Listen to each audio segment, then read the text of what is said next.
me switch focus entirely and talk about the fertilizer sector. And this is actually a space in which we have not yet seen any government action, because there's been a lot of back and forth on whether urea prices need to be hiked. And now we've also got a recommendation from the Kenkel panel suggesting that you need to urgently hike urea prices. Joining me to talk about the broader environment for the fertilizer space, Mr. Kapil Mehan, MD at Coromandel International. Sir, very good afternoon to you. Thanks for coming in. Apologize to have kept you waiting. We've been talking pretty much through this show and for a couple of weeks now that the government's action has picked up in various spheres. Unfortunately, in fertilizer, we haven't seen that one much needed action, which is a push on urea prices. Is the industry pushing that you need to take that move for various reasons?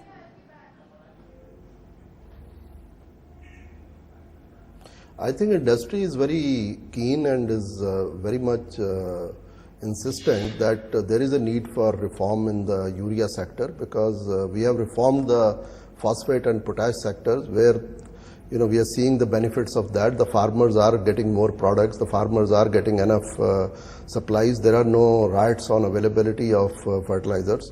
But in case of urea, the same story continues, and because of a huge price differential, there would also be a tendency to use more of urea and less of P and K fertilizers, which will have a very harmful impact on the productivity going forward. And I think this is not an issue only about urea pricing, it's an issue about the entire food productivity and the food security for the country. So I think we are expecting that in this wave and environment of reforms which have got back on track at the macro level, I think this sector is also looking forward to that urea is moved to the nutrient-based subsidy regime, and in case there is a delay in that, at least we expect a 40% increase in urea prices.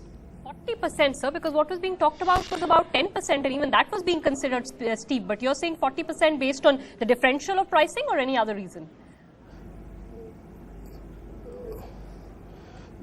Yes, I think there is so much of differential today between DAP, which is a major phosphate source, and urea, which is a major nitrogen source. The price differential is almost 1:5, and that is not sustainable at all. Nowhere in the world, including China, Bangladesh, Pakistan, this kind of a differential exists. You can have at the most 1:2 or 1:2.5, and we have to, in a very quick time, achieve that kind of a price parity so that the balanced use of fertilizers continues. It takes a lot of time, a lot of effort to ensure that there is a proper balance. Farmers are encouraged to use soil test based applications of fertilizers and apply mixed fertilizers, and all that takes time. And now this price distortion is causing a huge distress on the productivity front, which will show up if we don't correct it soon. Are there, sir, already numbers that would indicate, maybe not in terms of the productivity, but in terms of the shift towards non-urea fertilizers, shift away from non-urea into urea? Are there numbers that are supporting your argument, sir? Yes, that the sale of P and K fertilizer is showing almost a 25% decline between April to August period.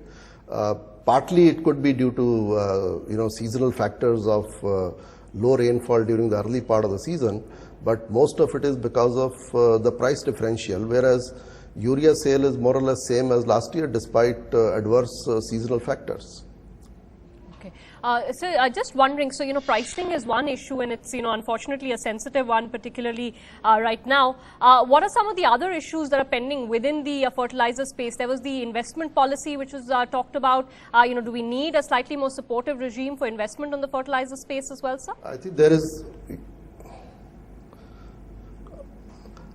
I think there is an issue of investment policy, but a larger issue is the connectivity of gas to various fertilizer plants. Still there is some capacity which needs to convert to gas usage. I think that needs to fall in place. For the new plants, the gas linkage has to be provided. There has to be an assurance of gas supplies at least for 15 years before the investments can really take off. So there is a need for policy, there is a need for gas availability and commitment on gas, which is entirely within the domain of the government to do so, because fertilizers do enjoy the highest priority as far as gas utilization policy is concerned, and we hope that along with the urea investment policy, which is holding up almost 30 to 40,000 crore of investment, which actually should have happened maybe 2 years, 3 years ago. By now we should have been in production, but unfortunately things have got delayed, and I think it's high time that those decisions are put in place. So just one question non-linked to government action, and I know that I can't pin you down on any individual company numbers, but I just want to try and understand for you how the season panned out for the industry. I mean, there were a lot of fears because of the early weakness in rainfall. It picked up towards the end of the season. Net in terms of the impact for the fertilizer sector, so how do you think the season shaped up?